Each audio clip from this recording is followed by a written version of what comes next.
Hey, what's going on, everybody? Today, I wanted to talk about what I think is one of the best decks of the Genesis new format, and that is going to be Cool Tune. Obviously, this deck just got released, and I said in the reaction to the actual points adjustment how I really didn't think that this deck was hit enough, and especially now that they are hitting more wider hits.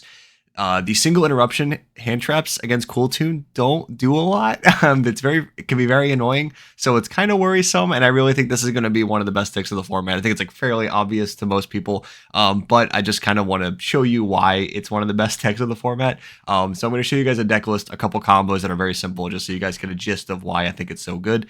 And we can go ahead and jump into it. And remember, if you were buying any cards to Steep Player, please use the affiliate links. Please subscribe, and let's go ahead and get into this. Okay, guys. So here is just a very standard Cool Tune deck list. This is nothing fancy, I promise you.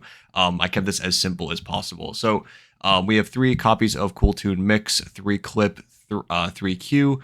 3 copies of Rico, 1 Red Nova, 3 Cool Tune Synchro, 3 Cool Tune JJ Field Spell, 3 Synchro Overtake, 3 Earthbound Prisoner Stone Sweeper, because this is another Searcher card, 3 Effect Veiler, 2 Delta, 3 Mourner, 3 Ogre, 3 Bell, and 1 Driver, and 1 Cool Tune Playlist.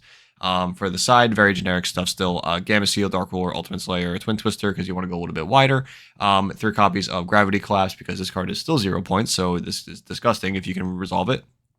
For the extra deck, 3 of all their synchros, Remix, Trackmaker, RS, and Loudness War, and then just 3 copies of cards for Ultimate Slayer, so Garua, Malong, and Aggregator. Very, very simple. So the things I want to go over this deck, it is very, very consistent. To get into your engine, essentially, you have 3, 6, 9, 12, 15, 18, 21 starters in a 41 card deck. So every other card should be a piece that is technically a starter. That is not including the Red Nova itself or the clips.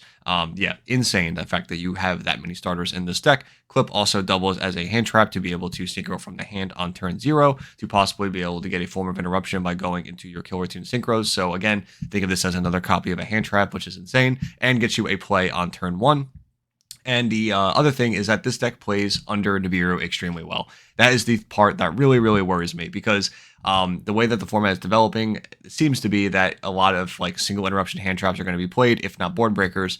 And with those in mind, if Nibiru is going to see play, this deck's going to play under it. And then if it isn't going to play if Nib is not popular, then you can play more copies of Red Nova and really punish people for not playing Nibiru, which is even more terrifying. This deck can play pretty much, and has very minimal points. This deck only has 30 points in its engine between Q and Clip, so it's essentially a free deck. So you get to play all the non-engine that you want. So you can play Nibiru in this deck if you wanted to, but I am choosing to play more of the tuner routes. Not that like the level 3s matter in this deck too much. Actually, I don't think the level 3s matter at all. It really comes down to the effect failures and the deltas. But point is, this deck is very consistent. The M board is a little, like, it looks weak. It's deceivingly weak, but it actually does a lot of very annoying things. And again, this is a mid-range deck, low to the ground ceiling, so you're not trying to do these explosive plays. It's a lot of things that trigger when they're sent to the graveyard as synchro material, synchroing your opponent's turn, and just getting really good value from your monsters. The other thing I wanted to mention is just how annoying it is when cards trigger from being sent to graveyard from a game mechanic. So this deck has a lot of ways to like activate a card. They resolve their effects, and then they synchro out resolution. So the quick play spell can do it, Clip does it, and the I think it's RS does it. No, it's Remix does it. All of these cards have effects on your opponent's turn that can do a thing, and then a resolution of the effect can quick synchro. So your opponent, you could have upwards of 3 quick synchros on your opponent's turn. That is disgusting, being able to re-trigger all of the effects of when they're sent to the graveyard as synchro material, between looking at their extra deck, between adjusting the top of their deck, popping a monster, popping a Spiral Trap, bouncing a card. It gets very out of hand very quickly, and then being able to even copy these effects with something like Loudness War gets even more obnoxious. So the point is, this deck's very cheap, it's very consistent, it's very good, it plays around the best hand traps because obviously we're playing Veiler in this deck. Another thing to mention with this deck is they have the effect to synchro from hand. As far as I am concerned, this is ruled that this is not a actual continuous effect to be able to synchro from hand. So what I'm saying is, if this is negated by something like an effect veiler, so you normal summon it, activate the effect to search, and the effect veiler it, you can still if you have another killer tune in hand, synchro from the hand with this mix via its first condition that it's on, and still continue to play from that, which is just insane that this is not a continuous effect. It is something that cannot be negated, and it is just applied to the killer tune monsters. That is really one of the scariest parts about this deck, if I'm being quite honest. It's really terrifying, and it makes it way more frustrating to deal with, in my opinion at least. But the last thing I wanted to mention, the fact that you can play Synchro Overtake is disgusting. Being able to beam out, essentially emergency teleport out for 0 points is crazy. And then Cool Tune Synchro. This card, I promise you, is on par with as an annoyance to something as similar to Mitsurugi Prayers in TCG. This card is very frustrating to deal with because, it's the same thing, kind of like how it was in TCG, where it can search for your 1-card starter, and it can also dodge and extend and be an interruption all in 1 card. This is definitely the best card in the Killer Tune deck, Cool Tune deck, I should say, by a mile, in my opinion. This card's crazy. This is going to be very frustrating, and I promise you, the more games you play against this deck, you are going to realize that this is the most variance card in the deck. It is searchable via the Track Maker, but this card is going to be really annoying when they hard draw it, and you cannot play around a lot of things because of it. So just giving you a warning about it. So without further ado, let's go ahead and jump into the very 3 simple combos. Just if you open up, either Mix, Rico, or Q, what you can do in those scenarios. Hi, Future Jared here. I was informed that one of the combos that I originally posted was wrong, so I am just quickly fixing that so that we can just go over it. It's still 3 combos. It's just showing you the mix one was mixed up when I originally posted it. So I'm going to show you that combo right now, and it's the Rico one still works, and the last one still works with Q. The mix one just was a little messed up, so let me just show you that right now. So the mix combo, it's the worst on normal summon, but it still gets you to your engine, which is what's important. Again, this is strictly 1 card. If you have a combination of any of them, it is better. So we're going to go mix for Rico, synchro those 2 into your remix. During your opponent's turn, you tribute off the remix to be able to special back the Rico and the mix. Now, if you wanted to, you can wait and hold this for when your opponent is starting doing stuff on their board, and you want to be able to trigger both of their effects to pop a monster and a spell, or if they threaten this early, you can tribute it off, summon the Rico and the mix, use the Rico to be able to search a different monster for either follow-up, or you can search for Clip if you want to synchro at a later time if it was threatened, and then you can use Clip's in-hand effect to be able to special, and then be able to perform a synchro summon, and then you can synchro with either the Rico and the Clip to be able to do their interruptions, either ripping out their extra deck and popping a spell or trap.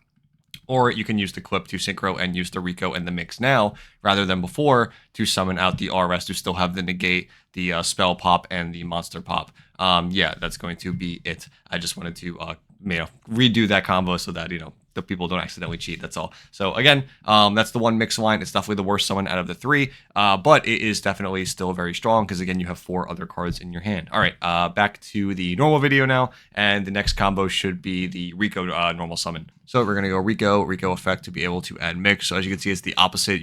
Last time we went mix for we went mix for Q. This time we're going mix for Rico, or Rico for mix. Oh my god, these names. And then you're going to summon remix, and then during your opponent's turn, tribute the remix to be able to summon the Rico and add back the mix. And then you can either synchro summon immediately for the one at the previous end board, the RS, to as a negate and get the pops, or you can add the Clip from your deck to your hand, activate the Clip in hand, special summon it, use the effect to synchro, and then use those 2 to go in the Track Maker, and then you still get the mix, the Clip effects, and the Track Maker effect to search, so you get more follow-up in that line, which is very nice. If you have enough interruptions, you don't need all of the interruptions through the killer tunes, you are able to do that, or you can just synchro immediately with those 2 to be able to go into a RS as a negate form interruption, and then still trigger the mix and the Rico now to be able to pop a monster and a spell or trap. So again, these are multiple interrupts for 1 card overall. Really, really good. Surprising at this deck. Doesn't look like a lot, I know, but you're playing under Nib, and you have you still have 4 other cards in hand. I promise you that really matters, especially in Genesys format. This is really important for Genesys format. This is the best normal summon in the deck. This is also what you're going to be getting off of your Killer Tune Quick Play spell. This is also where you're going to be summoning off of Synchro Overtake, okay? So this is the best one to start with by a mile, and there is over 9 ways to get to it. So you're going to go Q effect for the 1 red Nova, synchro those 2 into the Track Maker, use the Nova and the Track Maker and the Q, so you'll be able to go into the extra deck and rip a card, from the main deck, and then stack their deck, and then you're able to Track Maker search for a spell, and then the red Nova to be able to search a special summon a Fire Fiend Tuner from the deck, so you're going to special summon the Rico, So you're going to get the synchro, and then from here, you can search for the clip. And the best part is you set, and then you pass. That's it. That's all you're doing. That's your M board. 1 summon, 2 summon, 3 summon, 4 summon. That's it. And then on your opponent's turn, you can use the clip, be able to special, synchro those 2 off for the RS. And like I said, you're going to spell trap negate here. Now you have the RS set up as a be able to negate something on the field. Next up, you're able to use, like I said, their effects in graveyard. Use Kill or Tune Synchro to be able to add the mix. Synchro the mix with the Track Maker to be able to make Wildness War. And then you can use Mix Effect to pop a monster now. Track Maker to bounce back a card your opponent controls. Then you're also able to use Wildness War's effect to be able to copy any of those effects in the graveyard that you used. So yeah, you have so much going for you. It is crazy. A lot of interruptions on that line just for resolving 1 Q. Very disgusting. And, if you end up not using the interruptions, they pretty much just devolves into follow-up instead. Again, which is just equally insane. If you don't go full commit, you can just turn it into follow-up, which is ridiculous. Yeah, this deck's just crazy. I don't know how else to word it. It's just like a really, really strong deck, and it's really consistent. It's really good. Makes interruptions, plays around everything really, really strongly. So yeah, I just expect this to be at the top of the metagame in the future for Genesys format. So I just wanted to give you guys a heads up and a warning and keep an eye out for this deck. That's all. So I hope you guys enjoyed. Let me know what you think about Cool Tune down below. I'm really curious. This is the only deck that is really, really worrying me for the format, but we will see. I hope that it is counterable in some kind of way. But again, I hope the metagame progresses and we figure out ways to deal with it. The one thing I will say about Cool Tune that could be beneficial depending on how often they're ending on Cool Tune Synchro. Things like Ultimate Slayer and Dark Ruler can possibly affect them pretty well if you are able to hit an Ultimate Slayer on one of the Synchro monsters and then be able to use the Malong to bait off another form of interruption because you're sending that off Ultimate Slayer and just kind of force their interruptions very early and then you start playing and just push through them. So that's just my only grace, in my opinion, that I am a little less worried about Cool Tune. But again, we'll see how the format progresses. So until the next video, I will see you guys later. Bye, guys.